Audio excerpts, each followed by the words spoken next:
Katagalan, katatagan at matibay na paninindigan ni Pastor Apollo C. Quiboloy, hinangaan ng mga Boholano. Ang detalye ng balita mula kay Kapar Creslin Catarong. Isa si Mang Rolando na taga Panglao, Bohol sa mga taga-suporta ng The Kingdom of Jesus Christ leader na si Pastor Apollo C. Quiboloy. Aniya, hanga siya sa katatagan ng butihing pastor. Hanga gid ako sa katatagan ni Pastor Apollo C. Quiboloy. Bisan wala pa siya sa Senado nakalingkod, daghan na kasi nahimo. Kung natabangan niya, wag siya kipili ang kitabangan. Sa ihang accomplishment sa QGC, kung makita gud nimo nga wag siya corruption tungod sa pagdumala niya nga zero corruption, makita nimo ang impact gyud sa mga nahimo niya nga nahimo yung mura og first world country ang QGC tungod samot gyud. Kung si pastor na gyud ang mulingkod sa pagkasenado, dako kay sig mahimo sa tibok Pilipinas kay tungod sa iyang mga plataporma nga way corruption. Bilib din ang Boholano na si Michael sa matibay na paninindigan ni Pastor Apollo na gawin ang kung ano ang ikabubuti ng mamamayang Pilipino, lalo na ang aktibong pagtulong nito sa mga nasalanta ng kalamidad. Bilib ako kay Pastor Quiboloy sa mga nagawa niya, lalo na diri sa Bohol, sa mga kalamidad na nangyari dito, labi na yung bagyong Odette. Salamat kay Pastor kasi yung mga kababayan namin dito sa Bohol na nasalanta ng bagyo, maraming natulungan si Pastor.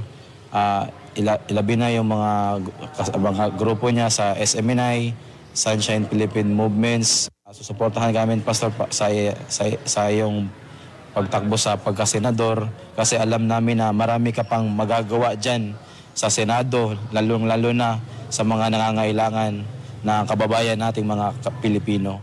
Bukod kina Mang Rolando at Michael, nagpahayag din ng kanilang suporta ang ilan pang mga Boholano sa kandidatura ni Pastor Quiboloy at iba pang pambato ni FPRRD.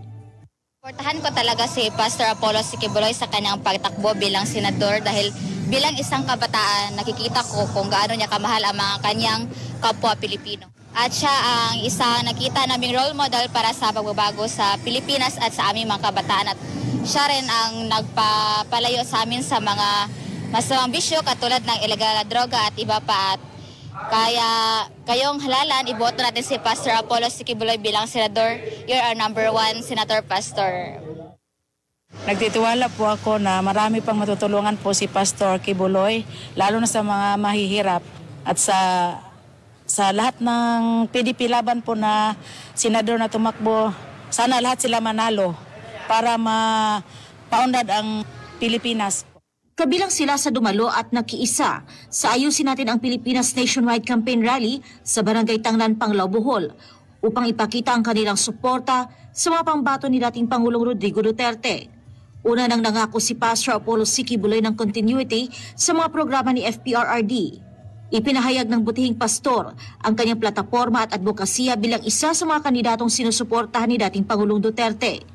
Kabilang dito ang kanyang pangako na labanan ang korupsyon, isulong ang kapakanan ng bawat Pilipino at gawing mas maunlad at malinis ang bansa. Gate ni Pastor Quiboloy, sa ilalim ng pamumuno ni dating Pangulong Duterte, nakaranas ang bansa ng Golden Age of Renaissance sa ekonomiya, infrastruktura at peace and order. Saad ng butihing pastor, dadalhin niya ang laban na ito sa Senado, gagawa ng mabatas na tututok na mabibigyan ng maginhawa at mabuting pamumuhay ang bawat Pilipino. Kaugnay dito, tiwala ang mga Boholano na matutugunan ang iba't ibang suliranin sa bansa kapag isang pamamahalang may tatak Duterte ang mahalal sa pwesto. Ikinadismaya kasi ng mga ito ang anilay makupad na aksyon ng kasalukuyang gobyerno pagdating sa mga patong-patong na problema ng bansa. Ako po ay taga-Tanglan, Panglao, Bohol. Gusto lang namin, ang sinisigaw ng bayan, gusto namin maibalik yung normal na trabaho at sa kasahod, tapos yung mga bigas sa gutom, yung ulam mahal, yung bigas mahal, lahat mahal. Ang gusto namin, maibalik si Duterte kasi siya lang nakaunawa sa aming mga mahirap na makaintindi sa amin na mabigyan kami ng pagkain na mura ang bigas, mura ang ulam, ganon. Hindi katulad ngayon, grabe. Ang mga taon lisod, kaayo kay tanan, mga paliton, hinsaka, asa ra mag-ingon ni Bongbong nga tag 20 ang bugas, asa man is aka man hinuong maayo. Diba? Paglansan niya mao to yang pasali nga ang bugas himuong 20 ang kilo. Nya wa man gyud nahimo.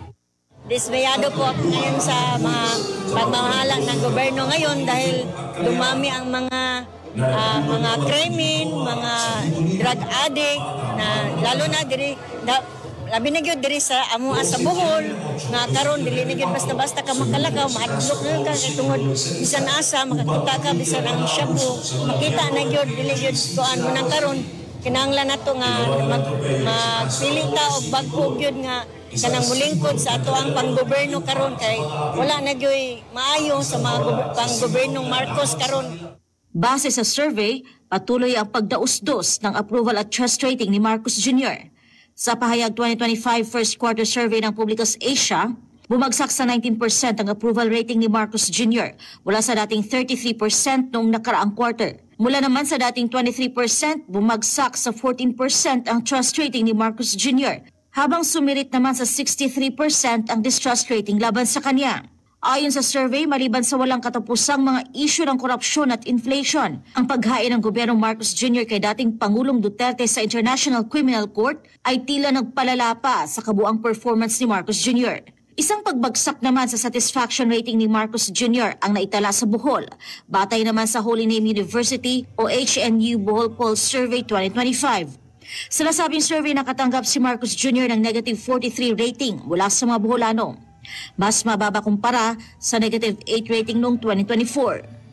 Ang survey ay isinagawa mula Marso 6 hanggang Marso 29 ngayong taon. Para sa Diyos at sa Pilipinas kong mahal, Creseline Catarong, SMNI News.